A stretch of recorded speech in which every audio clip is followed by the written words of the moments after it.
Welcome everybody to my presentation. I'm just here for the T-shirt. Let's talk about imposter syndrome. I already got my T-shirt, so I guess now I have to actually earn it. So who am I and why am I talking to you today? Ever since I was little, I wanted to fly airplanes. That's actually a much younger, much thinner, and much shorter me. My dad is a retired FedEx captain, and I wanted to be just like him when I grew up. If you take that picture and add about 14 years to it, graduated high school, earned several pilot licenses, spent about 6 months in flight school, then went to college, got a degree in professional aviation. There's a fairly good chance that if you flew here today, you may have flown on an airplane that was piloted by somebody who I actually trained, which may be scary. But that kid spent the next few years building up a bunch of hours. His goal was to, again, be the airline pilot. He spent a couple thousand hours in the airplane. He's got another probably 2 or 3 times that in face-to-face instruction and classroom instruction. So he had a pretty good idea of where he was headed. So then fast forward a little bit to the end of 1999, the early 2000s. He was a little bit less sure of where he wanted to go, what he wanted to be. And so he took a job with his brother as a web developer, working for a web development company, doing some development for Federal Express. And that was when that little guy started turning into this not so little guy in front of you. So fast forward again, a couple of decades, and where I'm headed has completely changed. I started the geek phase of my career with Cold Fusion. I'm still clearly a fanboy, but now I've kind of moved more to the data side of things. I'm now the DBA. I hold a handful of certs. I've had countless hours of reading about the different technology that interests me, and I've probably got close to 60,000 hours of direct work and hobby work, which is quite a bit. But give me about a week and I have absolutely no doubt that I could teach any of you how to fly an airplane. But give me the same week and I may or may not be able to teach you how to get your computer to say hi to you. So which brings me to our topic, imposter syndrome. First, we need to define what it is. Then we'll need to take a peek at what it looks like. And then hopefully by that point, I won't need to tell any of you why it's not a good thing. And then finally, we'll talk a little bit about how to make that nagging voice in our heads just shut up. And along the way, I'll share some of my own personal experiences with imposter syndrome. So before we can really talk about imposter syndrome, we kind of need to know what it is. Sorry.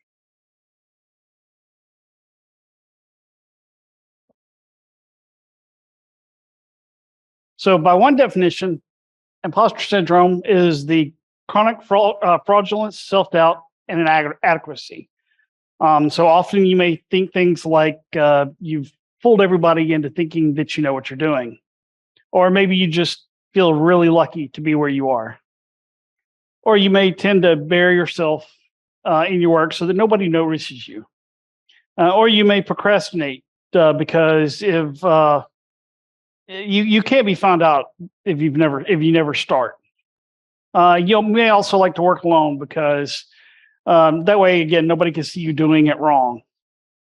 Or you may work around a whole lot of other smart people, and you may think that you're not the smartest person, or that everybody in that room is just so much smarter than you. The best thing is the thing about me is at the end of the day, at least I haven't been caught yet. Nobody has called me out for not knowing what I'm talking about here. So in a nutshell, pretty much no matter what imposters have accomplished, they just simply lack all belief in themselves. So in late 2018, about 10,000 tech employees at some of the largest companies were asked a simple question of, do you suffer from imposter syndrome? And about a little over half of those people said yes, they do, and that includes about 3/4 of the tech employees at Expedia. So imposterism is a pretty common problem. So one way to look at imposter syndrome is to look at the Dunning-Kruger effect. I'm sure y'all may have heard of that. Dunning-Kruger is basically the theory that a lot of people, especially early in their careers, they tend to have overconfidence in their abilities. They simply just haven't learned how much they don't know yet, and so they're pretty certain that they're absolutely just crushing it. And as they learn a little bit more of their craft, they do begin to realize that how much they don't know. But it's still almost everybody has suffered from that at one point or another. And so on the opposite side of that, you pretty much have imposter syndrome, which is an extreme underestimation of your abilities. People may not think that they know nearly enough to do their jobs, or they may think that other people know a lot more than they do. But pretty much whatever they do, anytime they do something good, it's always there's an excuse for why they did well.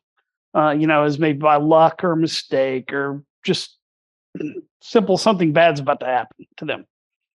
Studies have shown, though, that imposter syndrome does tend to start to subside around the 10-year employment mark. But I can tell you right now, it never goes completely away. So there's a really sweet spot between the two, where you're not quite on the Dunning-Kruger curve, but you're not quite into the imposter syndrome either, where you just kind of you have a confidence in your ability, but you're still kind of humble about those things. You have a realistic view of where you are. So how can we spot imposter syndrome? I mean, what really does it look like? Sometimes it's a little bit easier to get a point across by showing y'all a picture. And as is most often the case, there's an XKCD for that. You may be an actual expert, but you don't necessarily see yourself that way. Or maybe sometimes you just feel that every interaction that you have with your boss is just an opportunity that you're about to be fired. Or maybe you just feel like everybody else in this room is a lot smarter than you are. So Dr. Valerie Young she's one of the leading voices on imposter syndrome, and this is her book, Secret Thoughts of Successful Women. She talks about some of the research that she's done.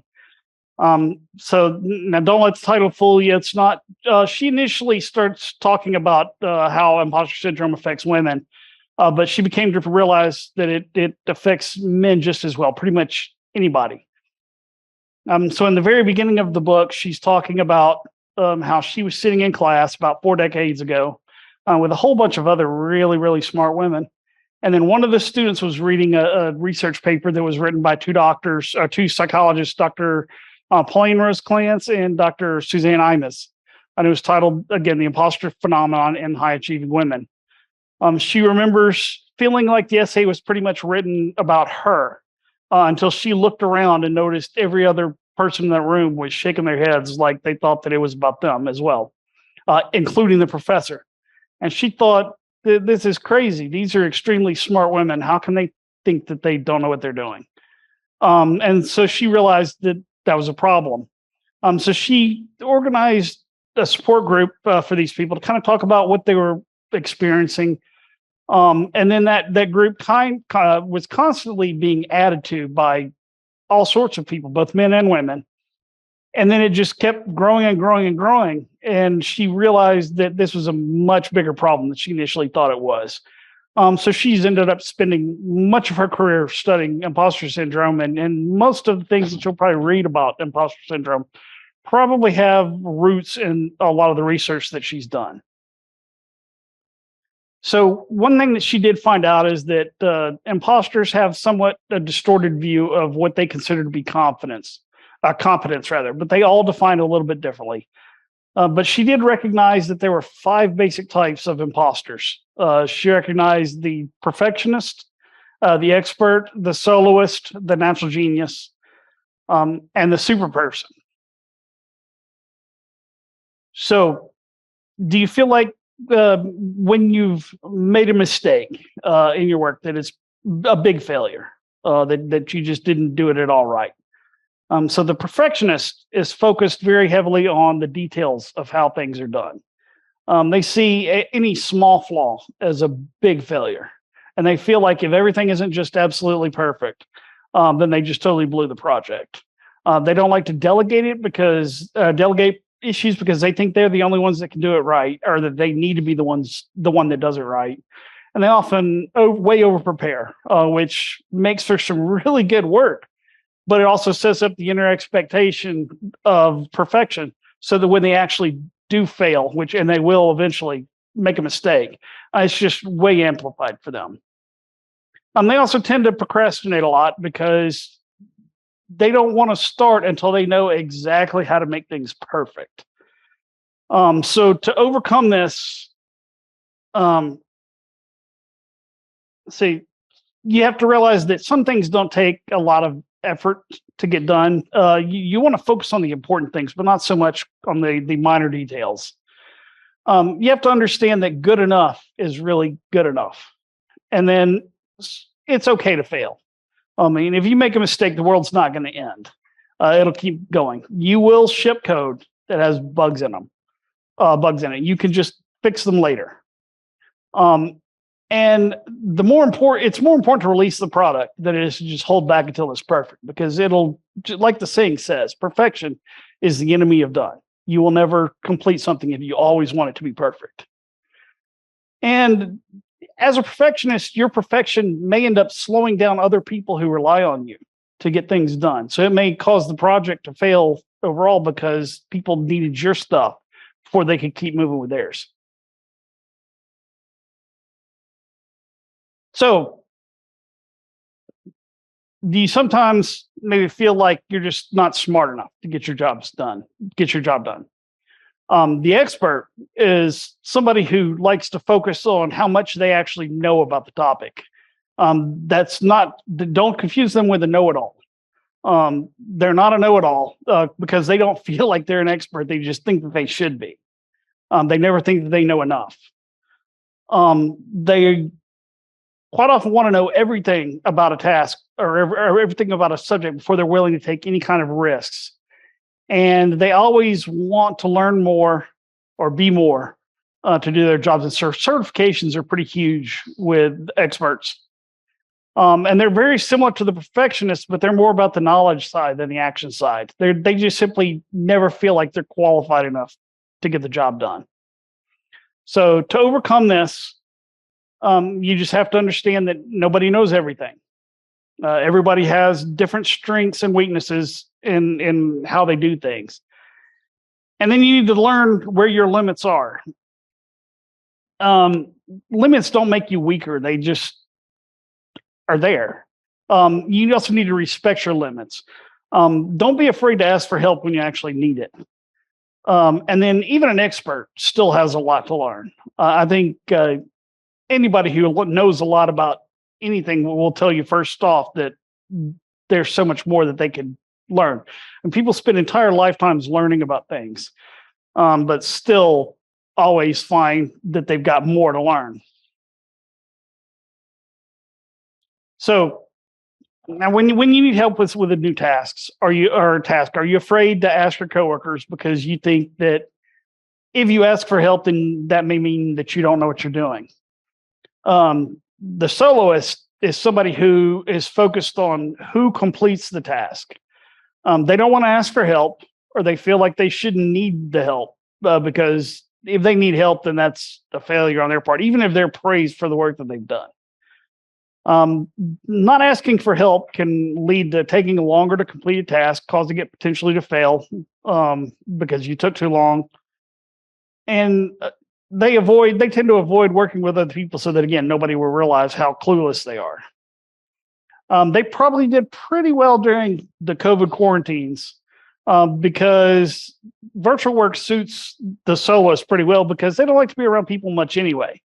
Nobody can see them doing whatever and being the type of employee that they feel that they are.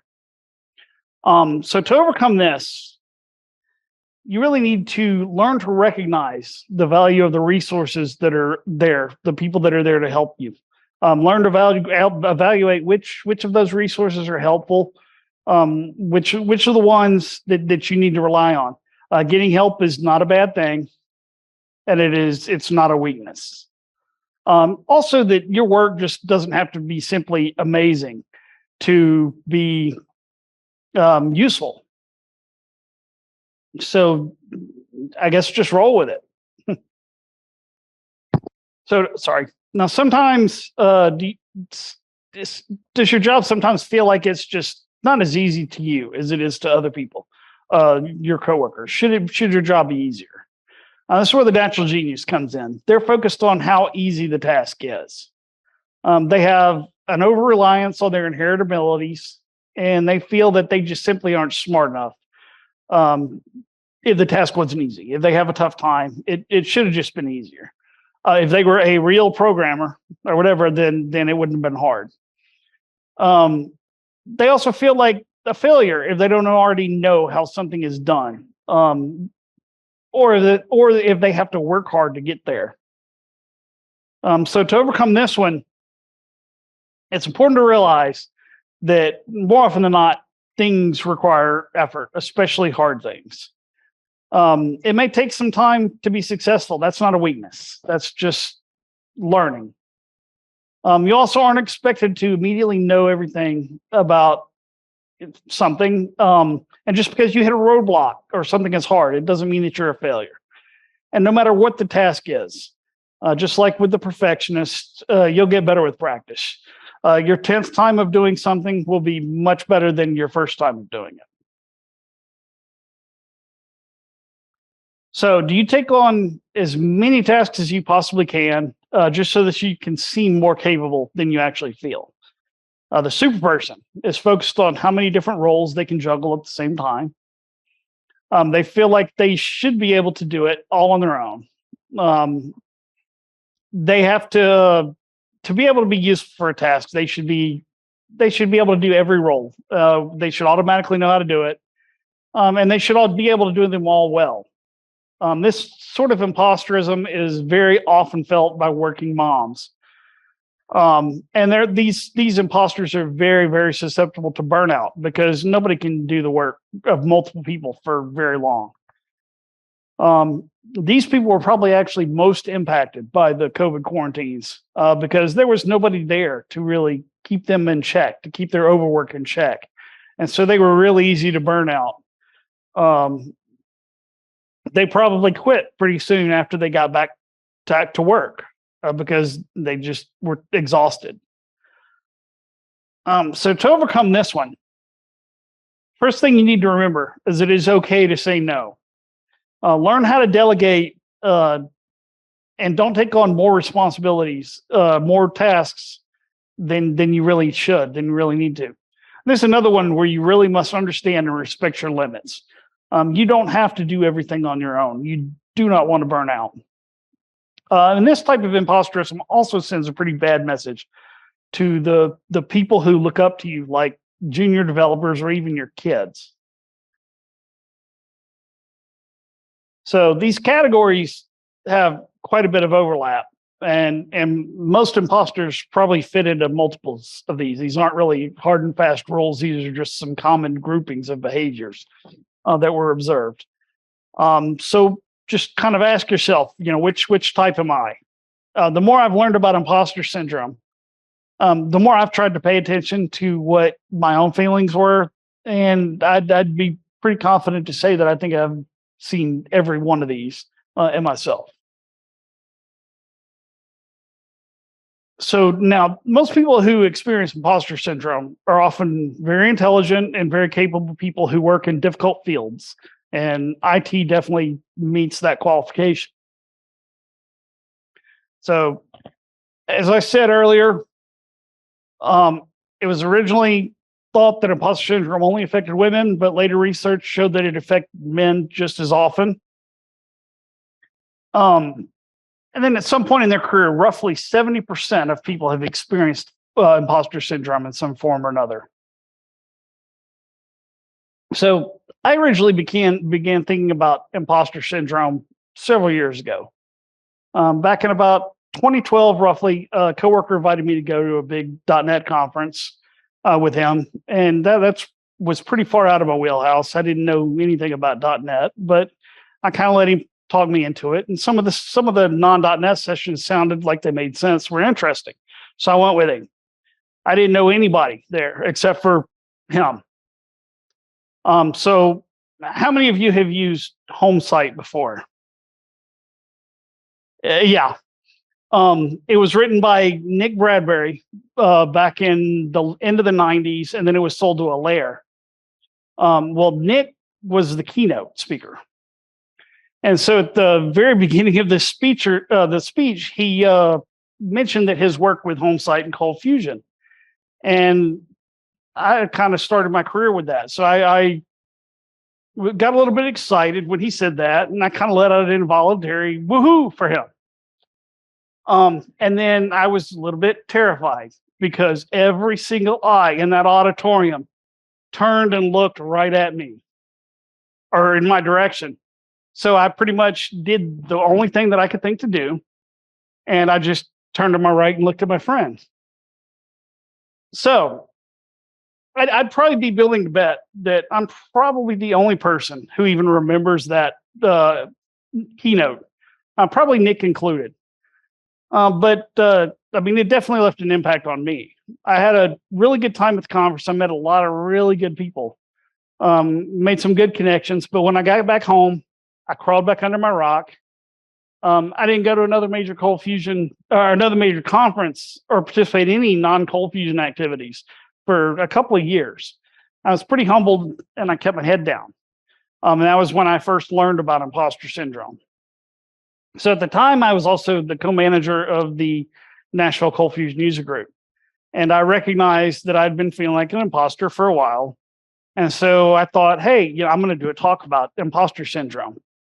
And there were a couple of conferences coming up. I decided that I would go to one of them, and then I would try to submit to both of them, and then practice at my user group meetings. So at the first conference, there was a woman there that was giving another talk about imposter syndrome. So I thought, hey, great, I can go and listen to her and maybe pick up some ideas. I can remember sitting in her talk, and I kind of realized in the middle of her talk that I am not even remotely in the same demographic as this woman. I don't belong. I'm not a part of an underrepresented group. I've been a developer for over 10 years at this point. I've got a lot of experience. So I thought to myself, what right in the world do I have to talk to anybody about imposter syndrome? And that was kind of when I realized that I was having a little bit of imposter syndrome about feeling imposter syndrome. So that was kind of a weird thought. But so I went home, I wrote up my abstract and submitted the talk.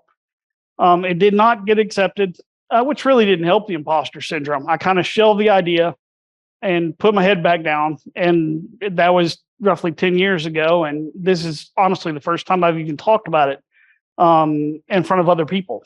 So my point really being here is that anybody can experience imposter syndrome for many different reasons. So we've looked at what imposter syndrome is, and we've also seen what it kind of looks like. But why really is it a bad thing? So if imposter feelings can cause so much stress and anxiety in a person, that can affect more than just them. For them, they may burn out on their job, or the stress may make them just feel physically sick. They may procrastinate, or otherwise reduce the quality of their work, and unintentionally and pretty kind of undeservedly, but really not, build a poor reputation for themselves. They may also develop some self-esteem issues. And then at the extreme end, they may become very disgruntled at their work, which further erodes their reputation. And then it may also cause them to miss some opportunities that they'd be more than qualified to handle. Or they may simply fail to take some of the risks that they really should. For the company or for the employer, That could mean that the employees are there to get the job done for a company. If they are doing a poor job or missing work, this can cause issues with their customers, and ultimately that employee may either be fired or may simply leave. Um, and this could the company at this point could be losing an asset that would otherwise have been a good person. Plus, other employees may see this toxic behavior, and it may negatively impact them as well. So there's a lot of opportunity for lot more room for missed opportunities as well. I was once referred to a pretty awesome sounding job that I was well qualified for. It checked all my boxes. I was very excited. I began digging up my resume so I could submit it. But then I realized that it was it would be working with somebody who I'd read for years and referred to quite a bit, and very likely would ask me questions that I would have answers that this person wrote. So my imposter syndrome kicked in pretty big, and I simply never applied for the job. So we've talked about what imposter syndrome is and how it can be harmful to both of the employees and the employers. So what can we do to get rid of it? So before you can do really anything, you have to recognize that there's a problem. And that problem is with your thinking. You're the one who is holding yourself back. It's nobody else that it is keeping you from being, I guess, the best developer you can be. It's your own thoughts. So you have to try to see yourself through the eyes of the other people around you. And if they're telling you a good job, maybe start listening to them. So the next thing is to be around other people. It really helps if you can see what other people are like, especially if they're in your field but outside of your regular circle. Do like this: go to conferences or go to meetups. Talk to the people there. This has definitely been one of the biggest things that has helped me. It's also pretty well accepted that if you talk about your problems, that can help with them. Or that can be extremely helpful. So find somebody that you trust, somebody that you can talk to, somebody who's not going to sugarcoat things for you, but who's also not going to be just brutal in their assessment. Who'll give you some honest and friendly feedback. So, and then own your achievements. You might want to make a brag book or write down a list of the things you've done. There's probably quite a lot more of them than you really think. And then think to yourself that you're the one that did this. And then refer back to that if you every now and then. And just refresh your memory about things that you do. And that also helps when it comes to be review time at the end of the year. If you can actually tell what the things that you've done, because that's very hard for somebody that has imposter syndrome. You also want to evaluate your strengths and your limitations. Just write down the things that you're good at. Write down the things that you need help with. You don't have to share those with anybody. Those can be just for yourself. But once you take a note of that, find out who can help you with those things. The things that you're weak on, who you need help with, or who you can ask for help that you can trust again. Also, it's okay to say that you simply don't know the answer. Not knowing is fine. There's also a very good time to try just-in-time learning, which is if you don't have an imminent need to know something, then just don't worry about it quite yet. I think this will help you keep from feeling overwhelmed with all the things that actually do need to be learned. And I'm pretty sure that if you took a look at my Udemy library right now, you'd think that it was a shared account with a whole bunch of computer science students or a schizophrenic. I haven't watched most of my videos, and there's really more things that I would love to learn how to do than I simply have time to learn how to do.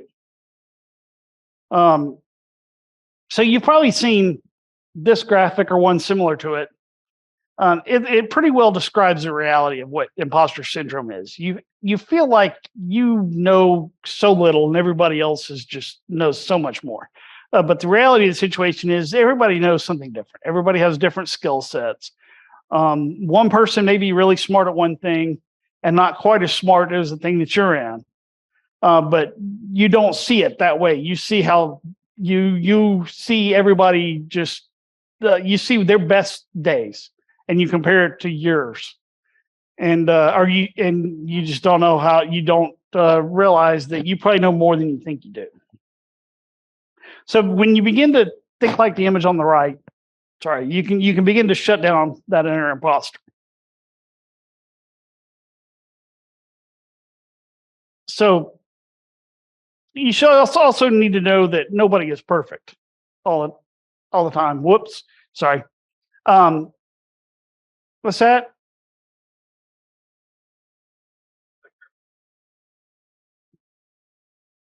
So you should also not expect to always be perfect. You don't have to put in 100%, 10% all the time. You also need to learn how to recognize when you need to take a break, when you've stressed yourself too much, when you don't want to burn out, you don't want to overwork yourself. And then the big thing is to stop comparing yourself to other people because everyone has different skills, just like the image that I showed you. Another thing that you can do is what I'm doing right here. Just talk about it. Speaking. It helps. It helps you really get more comfortable in your own skin. And one other thing that I would suggest is to meet your heroes. Um, Another story time here. Back in roughly 2015, I went to CF Summit in Las Vegas. And on the first day, I met a whole bunch of really, really nice people, really cool, amazing people. I was having a blast. And then the group invited me out to dinner. I was a bit apprehensive about going because I figured if I went out to dinner, that would give them an opportunity to see that I didn't know near what I was hoping like I was pretending I knew. They would see me for an imposter easily. But despite my imposter syndrome there, I decided I was going to go. And so I went. And then as we were getting ready to head out, another person mentions a group that they would like to join us too. So have any of you ever had an issue with the cold fusion problem and gone down the rabbit hole that is Adam Cameron's blog? So I've also followed Adam for quite a few years. His writing has definitely helped me more times than I can count. I'm pretty sure it's fair to say that he's probably one of the well-known voices in the cold fusion community.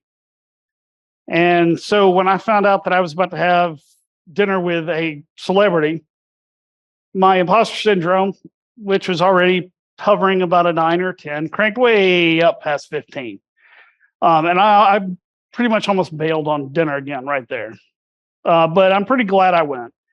I mean, I was a little bit starstruck at dinner. So every time I said something, I was just waiting for Adam to call me out and laugh at me or say he would roll his eyes and say that what I was saying was just stupid. And it would be absolutely humiliating to have one of the biggest names in the community call me out for being a fraud. But he didn't. After dinner on the way back to the hotel, some of us stopped at one of the sitting areas just to drink a beer and have a chit chat for a little bit. And the conversation that we had was really good. Eventually, only Adam and I were left, and we continued to drink beer and chit chat for a while. And I not only survived the ordeal, I seem to have held my own. Then we repeated the exercise the next night. I actually found him to be a very engaging, very friendly, and very smart person. Conversation was great. Meeting him actually ended up being one of the highlights of that conference for me. And although we live pretty much a quarter of the way around the globe from each other, we still interact every now and then online, and I would gladly share another pint or two with him any day. So my point really being, is to meet your heroes. I mean, you might find out that they're actually people too, and you might even make some new friends. So the next thing you need to do is just reframe your views. Just kind of take an honest measurement of yourself. Um, sorry. And look at where you are, what you want, what you see yourself. Put yourself into a realistic light, and then realize that you are not alone. That's another really big thing. There are a whole bunch of people out there that understand you. They understand what you're going through. So some of those people, you're in a pretty big list that includes some actors, some musicians, some writers, some athletes, poets. There's even a Supreme Court justice up there, and even a former first lady. And even the Oscar-winning mother of Luke Skywalker was worried that her Harvard classmates would think that she was just a dumb actress. So one of the best personality notes I've heard about imposter syndrome is from author Neil Gaiman. He's previously spoken about his imposter syndrome and how he's dealt with it. And he relates a story of what happened to him. He says that some years ago, I was lucky enough to be invited to a gathering of great and good people, artists and scientists, writers and discoverers of things. And I felt that at any moment they would realize that I didn't qualify to be there among these people who had really done things. On my second or third night, I was standing at the back of the hall while a musical entertainment happened, and I started to talk to a very nice, polite, elderly gentleman about several things, including our shared first name. And then he pointed to the hall of people and said words to the effect of, I just look at all these people and I think, what the heck am I doing here? They have made amazing things, and I just went where I was sent. And I said, yes, but you were the first man on the moon. I think that counts for something. And he says that kind of made him feel a little bit better, because if Neil Armstrong can feel like an imposter, then maybe all anyone can do is just the best that they can.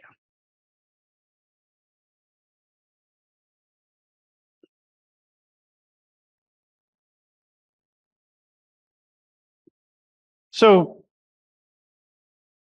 author Ferris Store also talks about basically she reframes feeling like an imposter in a good way. She says that it's kind of like an internal check valve that says that you're not you're being challenged, and then when we're challenged, that's when we make our breakthroughs. So I was originally gonna tell y'all that you've got this, that you can do this, but really nobody can tell you to stop feeling like an imposter. I wish that it was that easy. I wish that somebody had said to me, don't be an imposter anymore. You're not a fraud. And I would have said, hey, you're absolutely right, but that's not how it works. Unfortunately, that's not something that everyone must convince themselves of. The best thing that I can do is to tell you to remember that actual frauds don't have imposter syndrome. So, and again, I was going to wrap this up by telling you got this. But that's not for me to tell you. That's something that you have to convince yourself of. So what I'll say instead is open your door, look around, determine who you want to be, and then take your step. So thank you.